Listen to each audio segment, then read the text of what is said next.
नमस्कार दोस्तों, इस वीडियो में मैं आपको बताऊंगा कि आप जो है कक्षा 10वीं के बाद क्या करें और कौन सा विषय आपके लिए जो बेहतर रहेगा। सही कैरियर और स्ट्रीम विषय चुनने के लिए एक विस्तृत आपको मैं इस वीडियो में पूरी जानकारी दूंगा। अपनी रुचि और क्षमता के आधार पर भविष्य का फैसला करना आपका अधिकार है।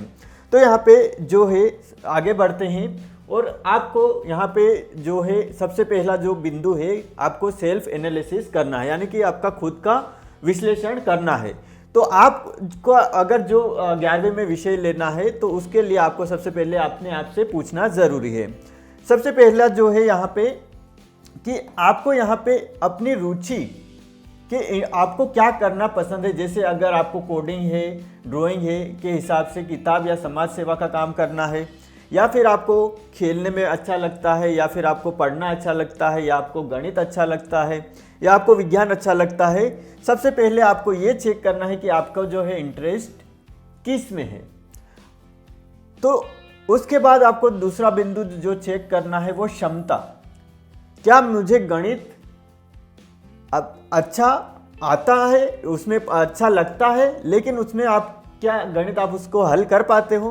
क्या आपको रुचि, मान लो आपको विज्ञान में रुचि है लेकिन आपकी जो है विज्ञान में अच्छे नंबर नहीं आते हैं, तो आप किस काम में अच्छे हैं, जैसे गणित, भाषा या तर्क शक्ति। आपको अपनी क्षमता को भी पहचानना है कि हाँ मैं इसमें काबिल हूँ या नहीं हूँ। लक्ष्य भी एक बहुत अच्छा है। सेल्फ एनालिसिस आपने विश्लेषण करना है।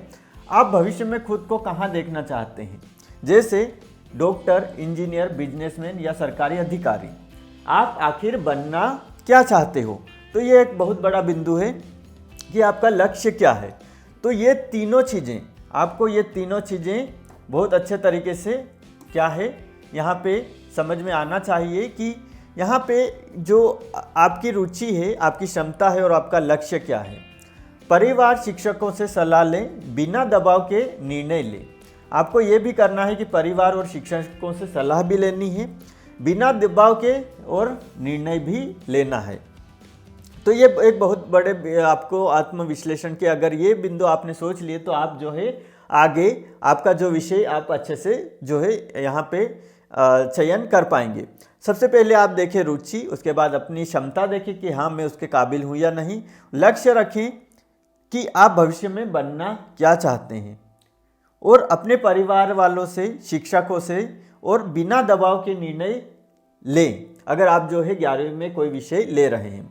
मैं आपको और पूरी गाइडेंस दूंगा आगे जितनी भी स्लाइड्स है सभी में, कि आप जो है आखिरी तक आते आते आपको ये पूरा जो हो जाएगा यहाँ पे क्लियर कि आप जो है क्या बनना चाहते हैं और आपको किस में रुचि है और आपकी उसके में क्षमता क्या है।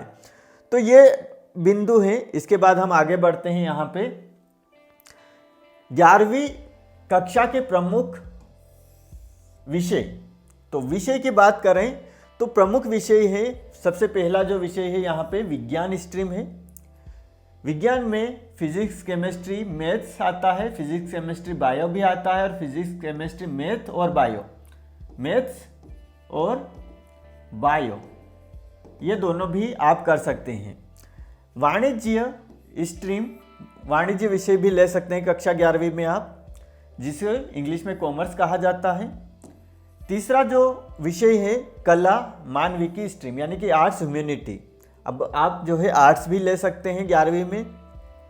चौथा है व्यावसायिक समूह, वोकेशनल ग्रुप, ये भी आप जो है सब्जेक्ट ले सकते हैं। इसमें बहुत सारे जो है सब्जेक्ट रहते हैं वोकेशनल, जिसमें जो है कृषि आ जाता है,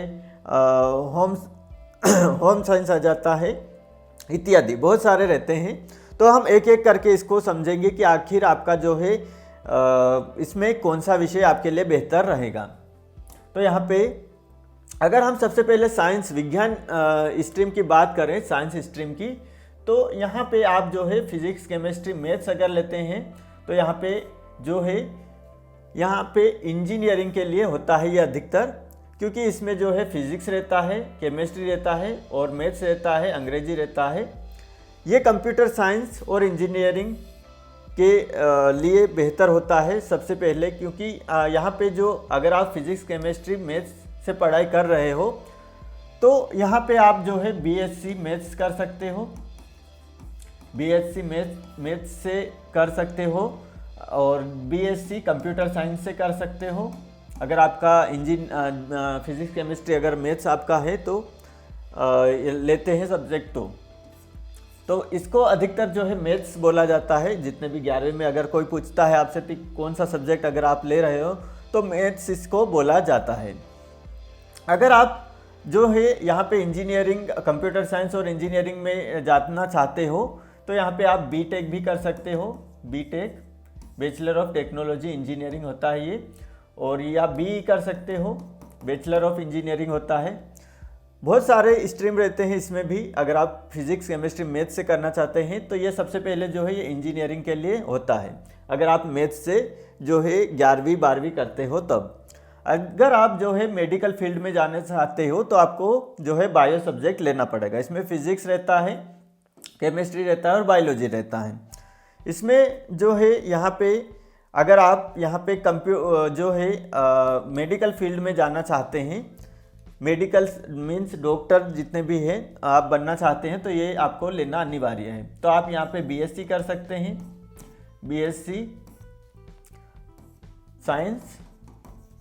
और यहाँ पे जो अगर आप यहाँ पे नीट की तैयारी करके जो है अगर डॉक्टर बनना चाहते हैं तो यहाँ पे फिजिक्स केमिस्ट्री और बायो, यहाँ पे जो है बायोलॉजी ग्रुप में आपको जाना पड़ेगा। आगे बढ़ते हैं फिजिक्स केमिस्ट्री मैथ्स और बायो। अगर आप मैथ्स और बायो दोनों लेते हैं, मैथ्स एंड बायो दोनों लेते हैं तो आप इन दोनों के लिए क्वालिफाई कर जाएंगे। अगर आपको जो है बाद में जाके अगर आप इंजीनियरिंग करना चाहते तो आप जा सकते हो। बाद में अगर इच्छा हुई कि आपको जो है यहाँ पे डॉक्टर के लिए जाना है तो वो भी आप कर सकते हो। यानी कि आप मैथ्स और बायो अगर एडिशनल सब्जेक्ट लेते हैं तो आप जो है यहाँ पे दोनों शाखाओं में चले जाएंगे, या तो इंजीनियरिंग या तो मेडिकल, दोनों आप कर सकते हैं। तो ये तो हुआ विज्ञान स्ट्रीम का। आगे बढ़ते हैं यहाँ पे। अगर आप साइंस के बाद करियर की बात करें तो फिजिक्स केमिस्ट्री मैथ्स लेते हो तो आप यहाँ पे इंजीनियरिंग भी कर सकते हैं, आर्किटेक्ट बन सकते हैं, एनडीए में जा सकते हैं, डेटा साइंस में जा सकते हैं।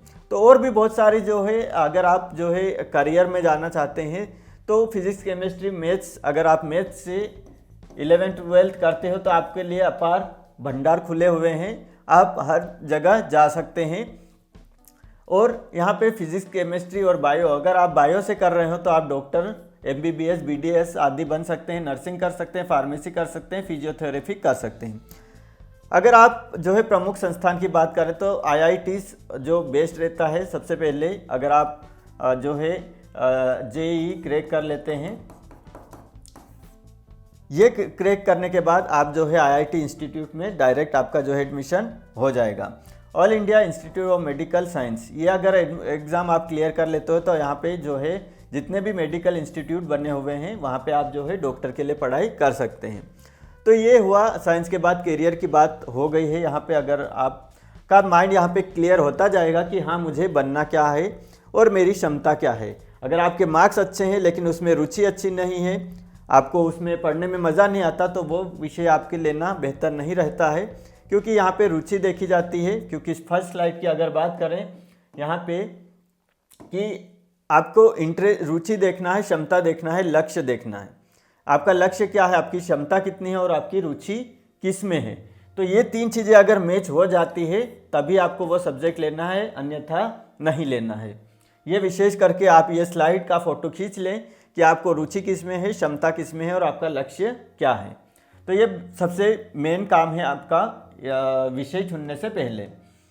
अब आगे बढ़ते हैं। यहाँ पे जो है वाणिज्य स्ट्रीम, कॉमर्स स्ट्रीम की बात करें, हम कॉमर्स की बात करें तो यहाँ पे जो है अनिवार्य विषय होते हैं, अकाउंटेंसी होता है, बिजनेस स्टडी होता है, इकोनॉमिक्स होता है, अंग्रेजी। अगर आप इसमें ऐच्छिक विषय लेना चाहते हैं तो इसमें मैथमेटिक्स, कंप्यूटर साइंस, इंफॉर्मेशन, शारीरिक शिक्षा भी आ जाता है। तो ये वाणिज्यिक कॉमर्स रहता है। कॉमर्स में थोड़ा बहुत मैथमेटिक्स भी आता है, लेकिन ये अकाउंटेंसी के लिए सबसे बेस्ट होता है। तो ये इसमें जो है कैरियर क्या क्या रहते हैं, अगर आप इसमें कॉमर्स सब्जेक्ट लेते हैं तो इसमें चार्टर्ड अकाउंटेंट, सीए आप बन सकते हो। सीए की सैलरी बहुत अच्छी रहती है, हाई रहती है। कंपनी सेक्रेटरी बन सकते हैं। बैंकिंग में आपका जो है अगर आप जाना चाहते हैं तो बैंकिंग भी अच्छा रहता है। आप मैथ से अगर जो लेते हैं, मैथ से अगर 11-12 पास आउट और कॉलेज करने के बाद जो है आप बैंकिंग में भी जा सकते हैं मैथ्स के स्टूडेंट। BBA MBA कर सकते हैं कॉमर्स के बाद, डिजिटल मार्केटिंग कर सकते हैं। प्रमुख संस्थान है institute of chartered accountants of India, Indian institute of management भी, IIM भी होता है। आप वहाँ पे भी जाके जो है ग्रेजुएशन कर सकते हैं अगर आप कॉमर्स सब्जेक्ट 11वीं और 12वीं से करते हैं तो।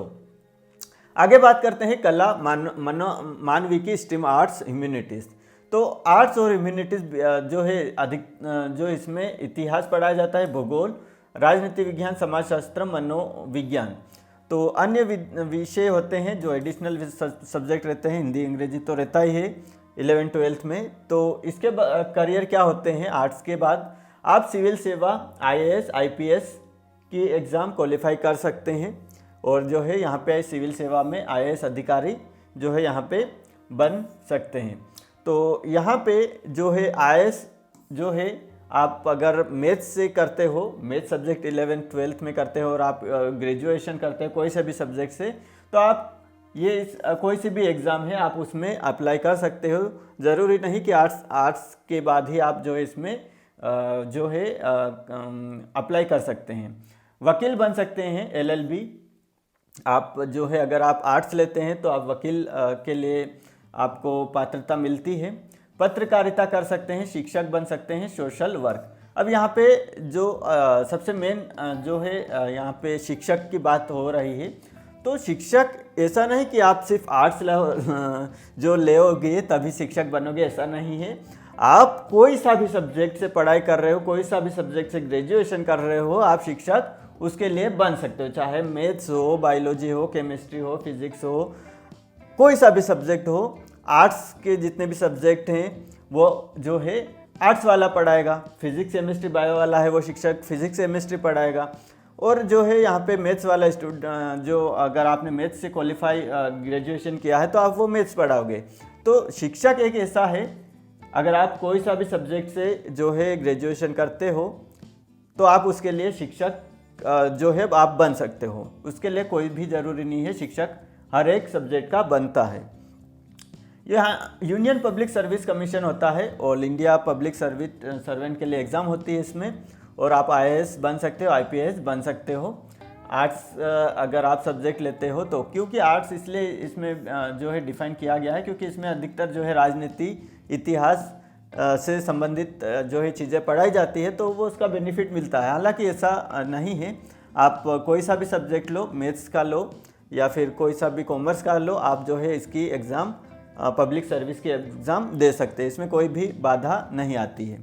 आप आर्ट्स का लो या फिर मैथ्स लो, बायो लो या फिर आप जो है कॉमर्स लो, कोई सा भी सब्जेक्ट लो, आप IAS की एग्ज़ाम दे सकते हैं।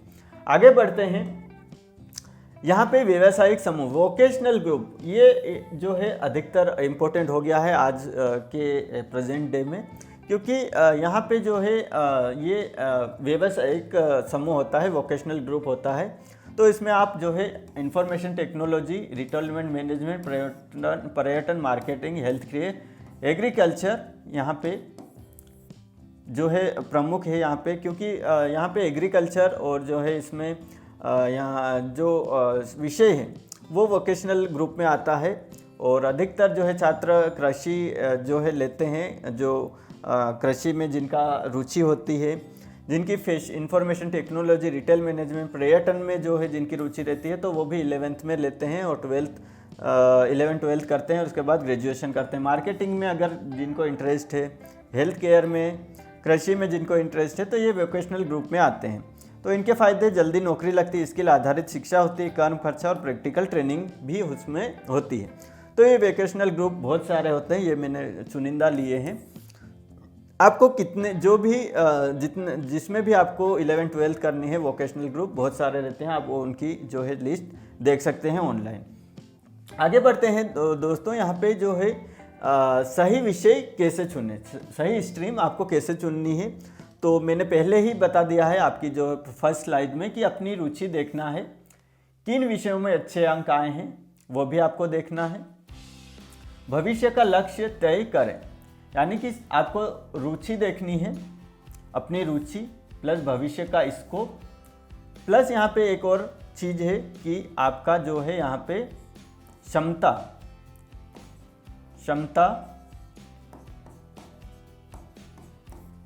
आपकी क्षमता मतलब किस उसमें जिस सब्जेक्ट में है उसमें कितनी क्षमता है, किन विषयों में अच्छे अंक आए, ये इसको बोल सकते हैं क्षमता। तो अपनी रुचि प्लस अपनी क्षमता प्लस अपने भविष्य का स्कोप, या फिर यहाँ पे ले सकते हैं लक्ष्य। तो लक्ष्य आपका क्या है, आपकी क्षमता क्या है और आपकी रुचि क्या है, इसके बाद ही आपका जो है सही फैसला होगा। बिना दबाव के आपको निर्णय लेना है, किसी भेड़ चाल में नहीं चलना है कि मेरा दोस्त ये सब्जेक्ट ले रहा है तो मैं भी वो सब्जेक्ट ले लूँ, ऐसा बिल्कुल नहीं होना चाहिए। अगर वह उसमें जा रहा है तो उसको उसमें रुचि है, उसकी क्षमता है उसमें उसको करने की, और उसका लक्ष्य भी कुछ होगा इसलिए वो उसमें जा रहा है। लेकिन आप उसको देख के नहीं जाएं, वो सब्जेक्ट न लें। अपने आप को पहचानें, अपनी रुचि को पहचानें, आपकी रुचि उसमें कितनी है उस सब्जेक्ट में। मान लेते हैं आप गणित सब्जेक्ट ले रहे हो, गणित में आपकी रुचि है, गणित में रुचि है, आपको मज़ा आता है, लेकिन गणित में आपके जो है क्षमता आपको नहीं नज़र आती है कि हाँ मैं उसको कर पाऊँगा या नहीं। और आपका लक्ष्य उसमें क्या है कि आप गणित ले रहे हो और आपको जो है वहाँ पे जो है आगे बढ़ जाने में जो आगे बढ़ के जो है आपका लक्ष्य ये है कि मैं डॉक्टर बनूंगा। तो गणित लेने के बाद आप लक्ष्य आपका दूसरा है और यहाँ पे सब्जेक्ट ले रहे हो गणित, तो आपका लक्ष्य अलग जा रहा है, तो आप गणित न लें, आप वहाँ पे बायो लें। तो आपका यहाँ पे लक्ष्य और यहाँ पे रुचि दोनों मैच हो गए। उसके बाद आपकी क्षमता भी आप देखना है कि हाँ मुझे बायोलॉजी में अच्छे नंबर आते हैं या नहीं, वो भी आपको देखना है। उसके बाद भी आपका जो है फैसला यहाँ पे राइट होगा। तो ये चीज़ें हैं, सही स्ट्रीम कैसे चुननी है, तो आपको ये पूरी गाइड मिल चुकी है। आगे बढ़ते हैं। अंतिम संदेश आपके लिए है, हर स्ट्रीम अच्छा होता है, चाहे कोई सा भी विषय हो, सब अच्छे होते हैं, मेहनत सबसे ज़रूरी है। सही निर्णय आपका भविष्य बदल सकता है। भीड़ का पीछा मत करें, अपनी ताकत पहचानें, भविष्य की सोचें लेकिन वर्तमान की क्षमता भी देखें। भविष्य की तो सोच रखनी है लेकिन वर्तमान की क्षमता भी आपको देखना है। हर विषय में सफलता संभव है, कोई सा भी विषय है उसमें सफलता संभव है, लेकिन उसमें मेहनत आपको करनी ज़रूरी है। विषय कोई छोटा या बड़ा नहीं होता, आपकी मेहनत उससे बड़ा बनाती है। बहुत बड़ा वाक्य है छात्रों यहाँ पे आपके लिए। तो विषय कोई सा भी छोटा या बड़ा नहीं होता, आपकी मेहनत उससे बड़ा बनाती है। तो ये पूरा जो मैंने आपको समझाया, पूरा कॉन्सेप्ट, और जितने भी आपको यहाँ पे पूरी हर एक विषय जो है उसको लेने में मैंने आपकी जो है यहाँ पे पूरा माइंड क्लियर किया है कि आपको 11वीं में कौन सा विषय लेना है। पूरा मैंने आपको मार्गदर्शन दिया है और आपको उसमें जो है पूरी गाइडेंस दिया है कि आप जो है 11वीं में किस प्रकार से अपना विषय चुनें। आशा है छात्रों आपको ये वीडियो जो है कक्षा 11वीं में गणित का विषय लेने में मदद करेगा। अगर यह वीडियो आपको पसंद आया है तो इस वीडियो को लाइक एवं शेयर ज़रूर करें। साथ ही ऐसे ही शिक्षा से संबंधित वीडियो के लिए YouTube चैनल को सब्सक्राइब कर लीजिए ताकि आपको ऐसे ही वीडियो शिक्षा से संबंधित हमेशा मिलते रहें।